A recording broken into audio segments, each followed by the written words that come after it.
Good morning, everyone.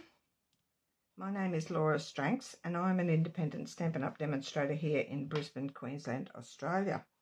I've been a demonstrator for just over 8 years now, loving every minute of it. Just a couple of things before I start today's card. I've got a Facebook group called Laura's Craft Room Tips and Tutorials. All the PDFs for these cards and all the other videos that I've done over the years, they will be in this Facebook group.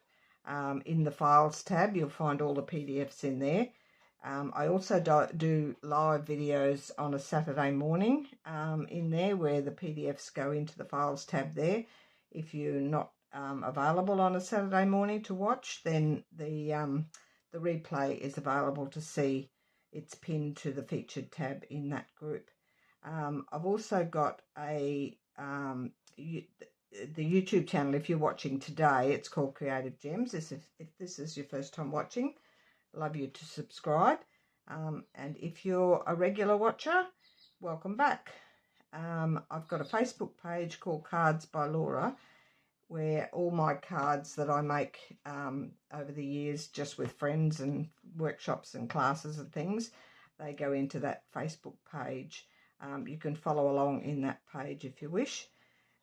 With the big group, Laura's Craft Room Tips and Tutorials, if you wish to join that, there are 2 questions that you need to answer when you ask to subscribe to join the group.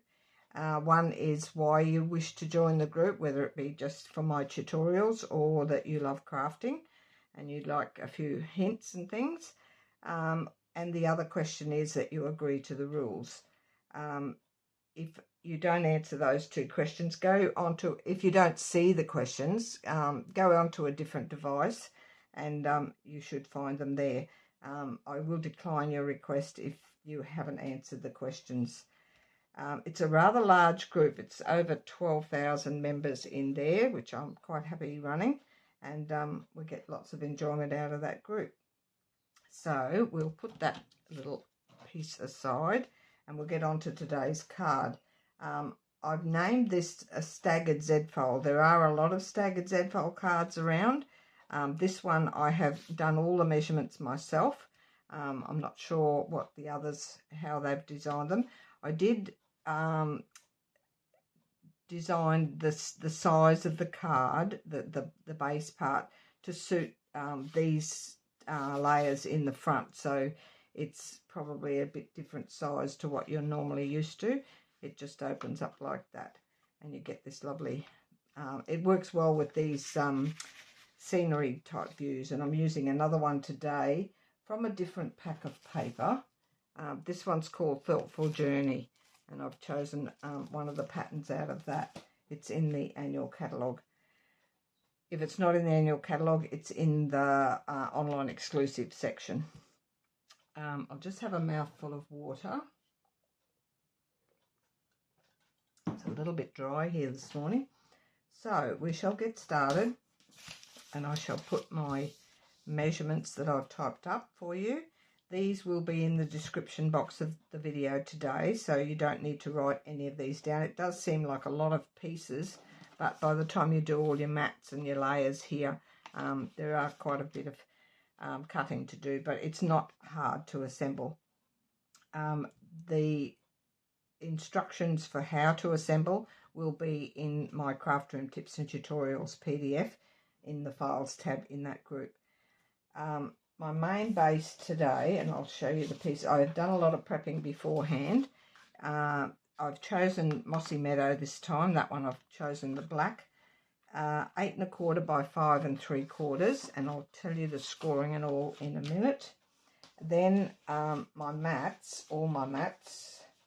So your first mat, you will need the same colour as your base. I've chosen the Mossy Meadow here, so that's all of these. They're all 1 1/8 inch wide, and so if you cut your cardstock, cut it at 1 1/8, and then just cut all of these individual measurements from that. That way you get it all nice and even. So the first one is 4 1/8. That's that one. The next one is 3 3/4. This is the length. 3 1/4, 2 3/4, and 2 1/4, but they're all 1 1/8 inch wide. Then my top coordinating colour, which I've chosen my not so favourite colour but goes nicely with these colours, is wild wheat. They are all 1 inch wide. So you've got a 4 by 1, 3 5/8 by 1, 3 1/8 by 1, 2 5/8 by 1, and 2 1/8 by 1. So they're all your mats, and I've already adhered those together to save a little bit of time. So that's those. Now your DSP, all you need is a 6 by 6 piece of DSP, and I'll show you how to cut this in a minute. It's better left, if you don't use a scenery type one, you can just use a normal one. Just cut a piece that you like the pattern of, 6 by 6. We won't be using the back pattern. Just start off with a 6 by 6, and I'll show you the best way to cut that so your pattern flows on your card. So that's that one there. My inside mat, which is this one under here, which is the Fresh Freesia under there. We've got a couple of, the writing mat is this one, and this is just the other one on the other side. The writing mat is 5 1/2 by 1 3/4. That's in the wild wheat. And then the panel, I've chosen vanilla because I thought it went nicer with this colouring. I could have done white. That's 5 1/4 by 1 1/2. That's that top layer there. The right hand mat is 5 1/2 by 3 7/8. That's the wild wheat. And then the embossed piece, this one here has been embossed with the, it's the brick, embossed brick, textured brick or something it's called. This one here I've used, and I'll show you the one I've used, is the fern 3D. I thought the fern pattern went nicely with this one, and I've embossed it. It's 5 1/4 by 3 5/8. This one here is in the white, but this is in the vanilla, so that will go on there. And then the DSP piece inside here is what we're going to cut off the main piece to start with. That'll be the first piece you cut off. And it will be 5 1/4 by 1 1/2, and I'll show you how to cut that first as well. So we'll put that aside, and I'll get on to the greetings and the decorations at the end. So we'll just get our trimmer. Now, I've scored this, but I'll show you where to score and your measurements for scoring. It goes at 2 1/16, which is there. It's one little stroke past the 2. I'll just move that down, make sure I'm in view. 2 1/16 and score, and 4 1/8. That's 2 strokes past the 4. You could just fold your card base in half and then back on itself if you don't want to score. I like scoring because it gives you a nice crisp line. We'll just move that out of the road for a minute. We'll fold those. So fold it in half if you're not scoring. Just fold it in half that way. I'll just get my bone folder.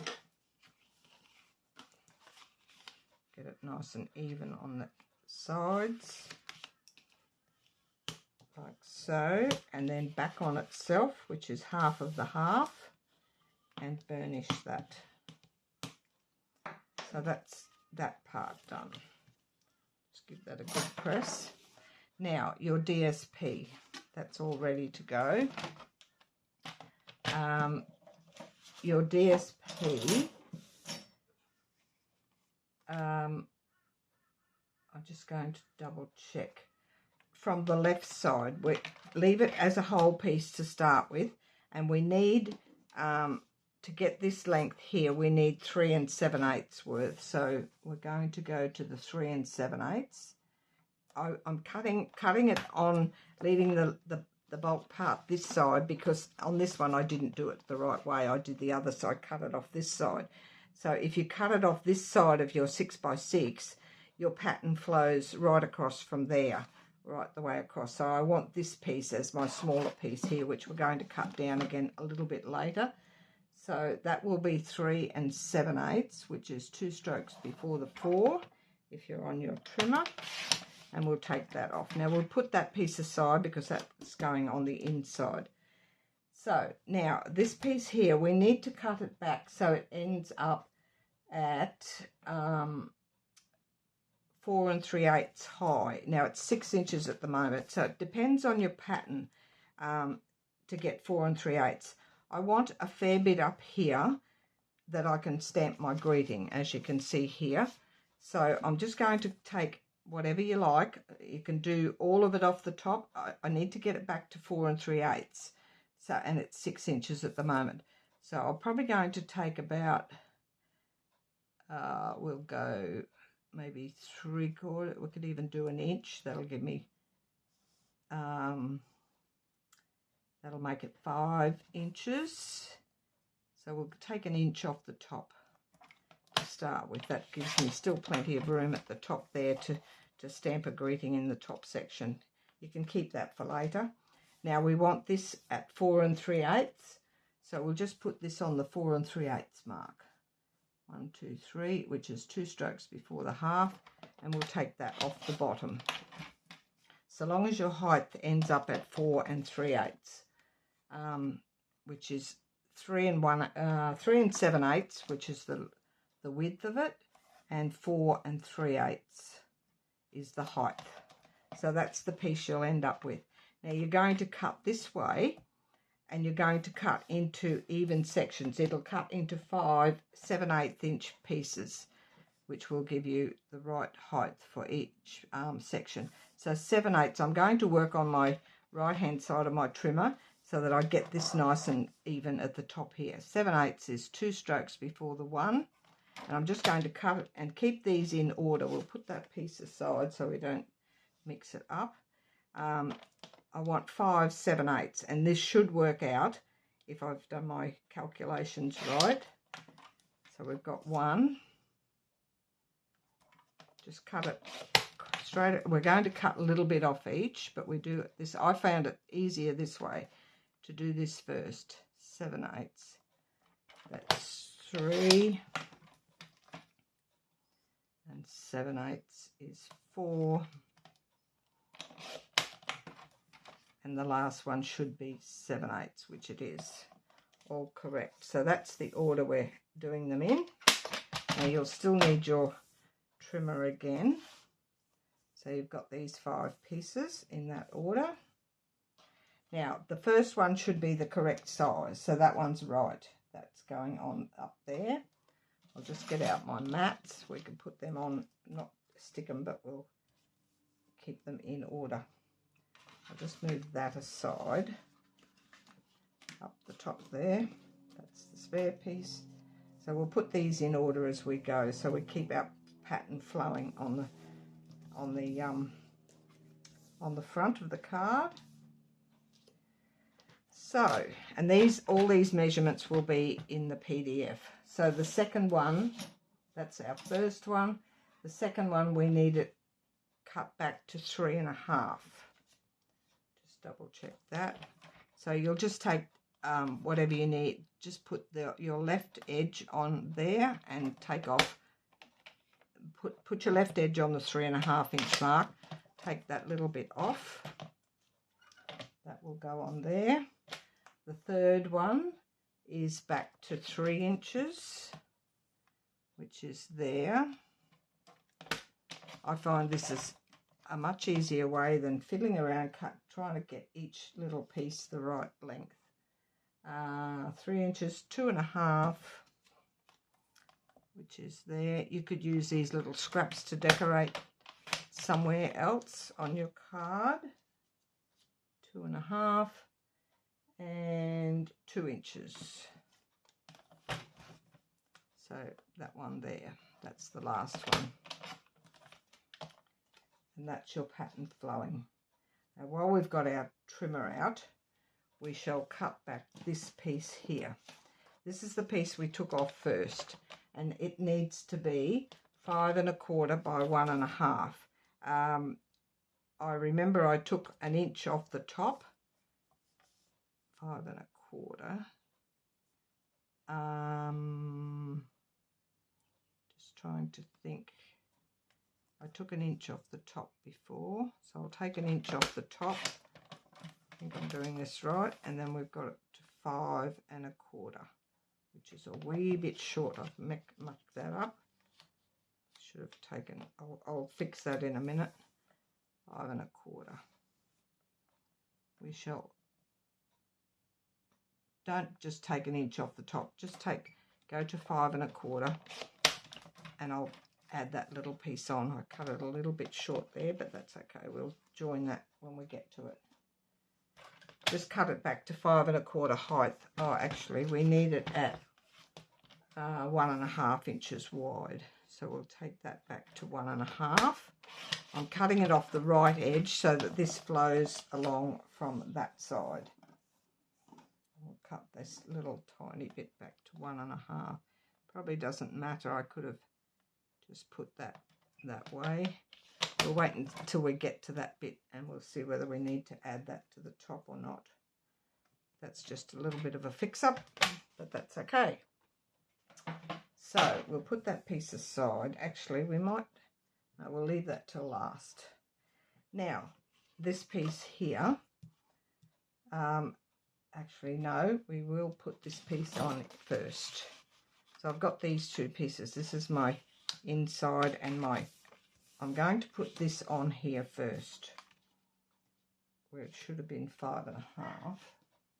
Actually, I might just leave it like that and just put a border top and bottom. We won't stick that on because it'll look out of place, but just make sure you leave your length at 5 1/2. I'm going to glue that onto there. This one will have a border around to make it look as though it was meant to be. Just glue that down onto there. It's not a video unless there's an oops. I think I put, yes, I left that border down. So if you leave a border all the way around, if you've cut it wrong like me, but that still looks okay. And this piece will go on here. It's your pattern across that's flowing, so it's all good. I'll put this inside piece in first. It might be easier to see the flow of the rest of it. In that way.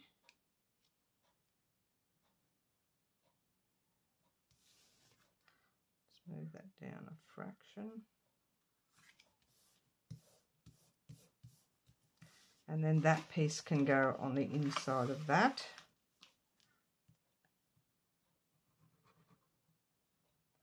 I specifically cut that first piece off first so I could get the length of 5 1/2, and then I cut it too short as it was. I was thinking of cutting the 1/2 inch off the top, or the inch off the top first. So that's our inside done. We can put this piece on here as well, which is all ready to go. There's no writing on this. This is where you do your own handwriting greeting. And I have got a stamp there to stamp on that top section. I'll do that before I stick it onto the panel. So that one will go in there. Quite an effective card when it's done. Now we shall put that aside and we'll do all of these. This first one here, I'm going to stamp it first, so I get it straight. Hopefully I get it straight. I've used a photopolymer stamp. I've taken it, it's got Thinking of You, and I've taken it out of this Wonderful Thoughts. When you're stamping straight onto a card base or DSP, not on a separate label, I try and choose a photopolymer stamp so I can see through it to make sure I've got it straight. If you're using a cling or one of the rubber stamps, it's a little bit hard to get it straight and lined up. Hopefully I'll get this not too bad. I'm going to move that aside and we shall go in here. At least this way I can try and get it straight. That's perfect. Just a little hint, if you're stamping straight onto your onto your card. Sometimes people stamp on the insides of their card. I don't normally. I usually decorate in there. But if you do stamp it in the middle, you want it nice and straight. So that one will go on the top. There's just a 1/16 border all the way around on these. And then we can glue the rest of these. You could put, if you get a small enough stamp, you could put it lower down on the DSP. It doesn't have to be on the top one. I found that it was nice and light up there, that it could show the wording. So that's that one in there. My friend helped me work out. We didn't do the DSP the other day, but we worked out all the size of the mats together the other day from the base we had. We kept adjusting the base to suit the panels across.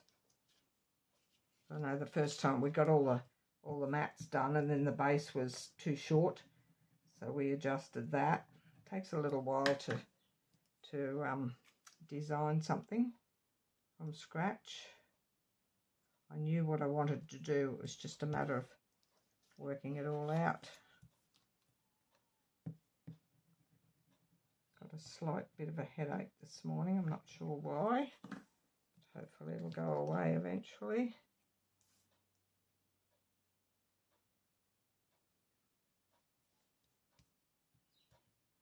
So that's all of those.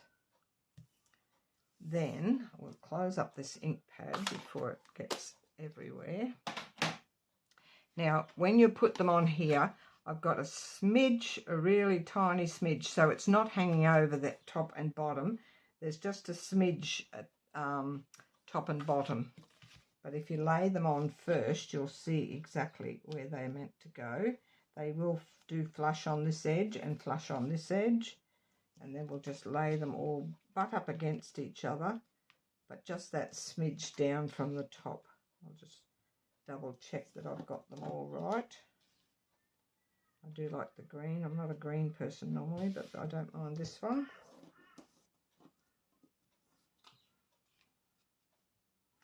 So that's it's about a 1/16 difference, top and bottom. So it's not flush with the bottom and it's not flush with the top. So leave it, if you put those on first and space them, it's probably less than a 1/16, more of a smidge. You can see there it's just that tiny, what you call a smidge. I know different people have different ideas of a smidge. So I'm going to put my glue on here, only because I don't want it hanging over onto the other part where it shouldn't be. I'll just do one bit at a time. You could glue the whole thing and then glue right the way down, but I'll just do one at a time so we don't get a mess with glue everywhere. So that's our top one.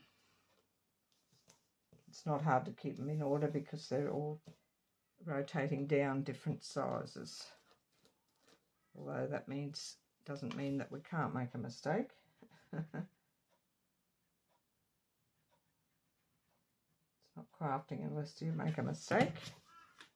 So this one will be butt up against that and nice and flush down that edge.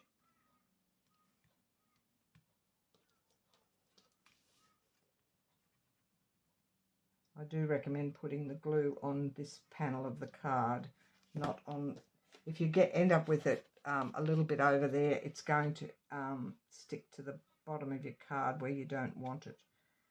So put your glue on the panel. This one, I keep going to put it on that. It's habit.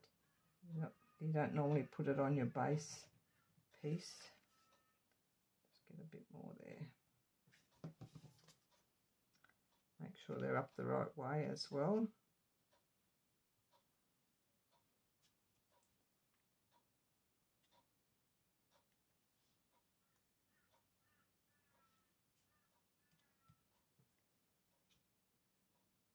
Move that across a fraction, and then the bottom one.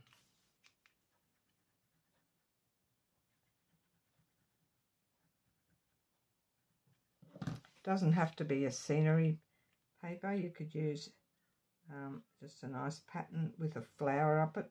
That way your flower runs smoothly up the front of the card. So that's the front. Very nice. Love that. And that's it complete. Oh, I have got some embellishments I'm going to put on it. So I've got my brushed brass butterflies. I'm going to put some of those on. These are in the annual catalogue at the moment. Just a little bit of leftover stuff there. Just going to scatter a few down here. We'll go this way.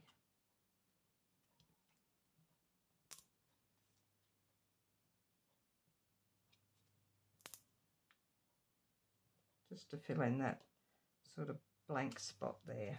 Got a few little scrappy bits there we could do something with later. And that's my card. I hope you like that. My favourite's a butterfly. I always use butterflies for some sort of decoration. That's how they go. Easy to do. Your staggered Z-fold card. Thank you for watching this morning. If you like what you see, love you to subscribe, and I'll catch you all again next Monday morning at 9 AM. Have a lovely week. Bye for now.